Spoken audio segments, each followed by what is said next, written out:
In a wide-ranging interview focusing on recent US political turbulence, including the government shutdown, healthcare reform, economic policy, housing affordability, and geopolitics, the country's return to the White House of Donald J. Trump, who assumed office on the 20th of January 2025 as the 47th President of the United States, is the backdrop to almost every topic.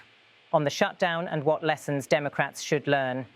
The question raised, what lessons do you think the Democrats should learn from this shutdown saga? President Trump responded that the country loses a lot of money when they do this, and nobody gets a lot. He described what he saw as the real demands behind the shutdown.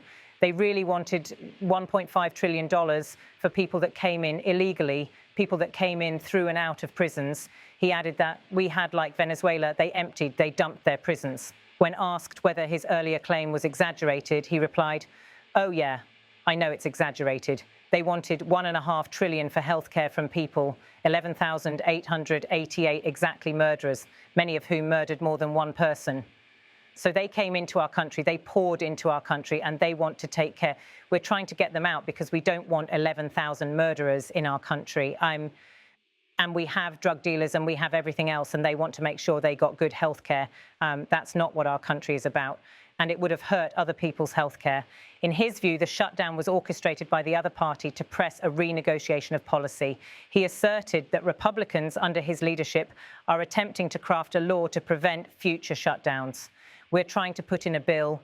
You can never do that again. You can't just shut down the government because you're trying to renegotiate a deal that you didn't." He emphasized the stakes, the country's economy, its international credibility, travel disruptions, citing as an example delays and cancellations at airports the weekend prior. On healthcare and what's next. Turning to healthcare, Trump reiterated his rejection of the Affordable Care Act, Obamacare, and stressed his earlier opposition. "It's going to be a disaster." He said, "Premiums have gone up like rocket ships. I want instead the money to go into an account for people where the people buy their own health insurance and call it Trump Care, anything but Obamacare." He proposed a system wherein individuals receive funds in an account to purchase their own insurance, allowing competition, negotiation, and consumer choice rather than routing money through insurance companies. He characterized Obamacare as a disaster, just like he was as a president, referring to the architect of Obamacare. He was also asked, given his view that Obamacare really can't survive without these subsidies, what comes next? He responded that his alternative plan would bring greater competition and lower costs. On taxes, the big, beautiful bill and avoidance of shutdowns, highlighting legislation passed under his administration or during his prior term, Trump described what he labeled the great, big, beautiful bill, claiming it delivers tremendous middle-income tax benefits. It gives you deduction. If you buy a car, you're allowed to deduct the interest. That's never happened in our country before. He insisted it's the greatest bill ever passed in the history of our country. In his view, the statutes that make these benefits permanent are a bulwark against future government shutdowns. He argued the opposing party tried to renegotiate terms because they didn't get what they wanted in the great big beautiful bill and thus attempted hold the government hostage tactics. On air traffic control disruptions and bonuses, the interview shifted to disruptions in air travel, flight delays, cancellations, and underlying staffing issues at air traffic control. Trump said that when he saw many controllers failing to show up during the shutdown, he posted, "Now you get to work." He announced a $10,000 bonus for those who did show up, declaring, "The ones that stayed, I'm sending them a $10,000 bonus." When asked where the money would come from, he responded, "I'll get it from someplace. I always get the money from someplace, regardless." He argued those who showed up early, worked longer hours, and performed during the crisis should be rewarded. Asked about when schedules will return to normal, he said that many flights were already providing better service and that he expects more staff to return. He referenced the 1983 firing of air traffic controllers by Ronald Reagan, stating he fired them because they didn't show up to work and he never let him come back. On the economy, inflation, energy, tariffs, and perceptions. Turning to the economy, the interviewer noted that while costs for eggs, gas, and dinner may be lower, other costs, beef, coffee, auto repairs, are rising. Is this just a perception problem or is actual policy needed? Trump responded by calling it more than anything else, a con job by the Democrats. He claimed the media uses a manufactured economy narrative. Costs are way down. Gasoline is going to be hitting $2 pretty soon.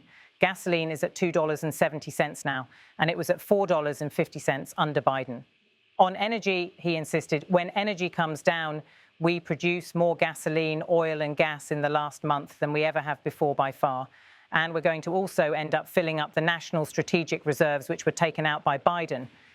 He connected energy performance to broader economic strength and argued interest rates will be cut once the right Federal Reserve leader is in place. If we had a normal person at the Fed, we would have really low interest rates. We will soon have that. He rejected poll data about voter worry. I think polls are fake.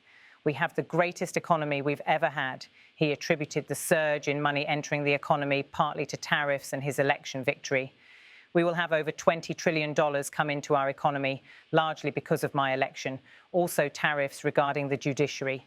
If the Supreme Court rules against tariffs, it would be a disaster for our country. I'll figure something out. On China and critical minerals, he emphasized rare earth magnets. Now, if you don't have a magnet, you don't make a car. It's a 30-year effort to monopolize a very important thing.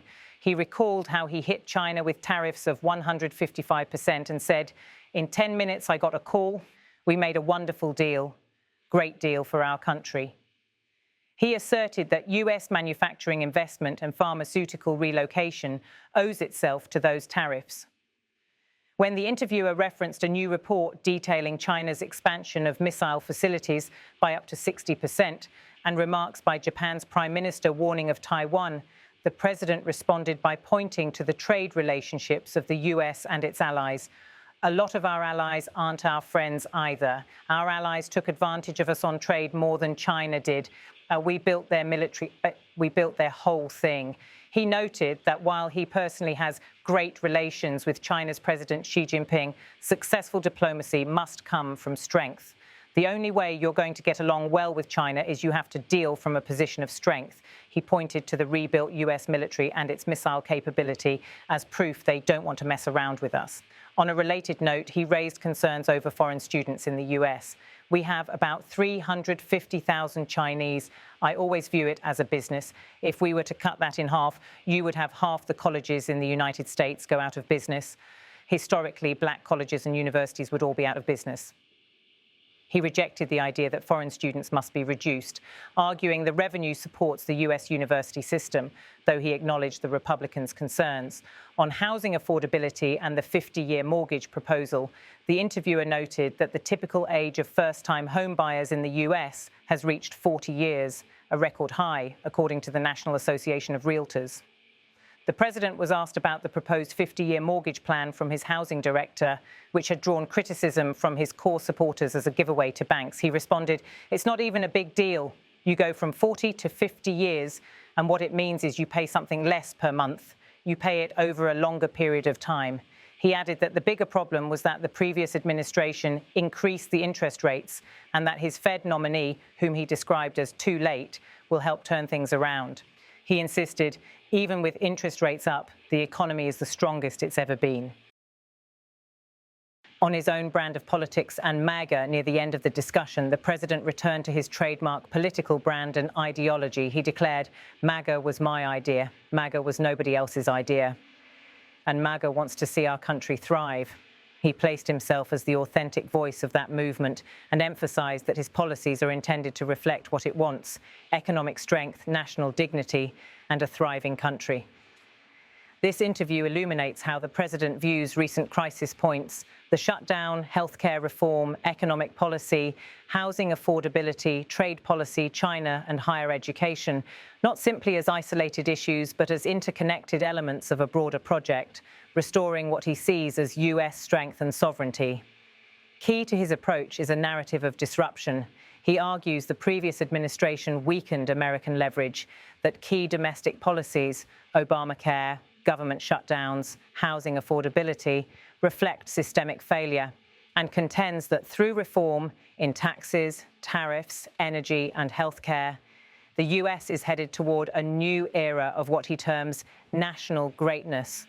Whether his policy prescriptions will translate into sustained progress remains the question facing both Congress and the public.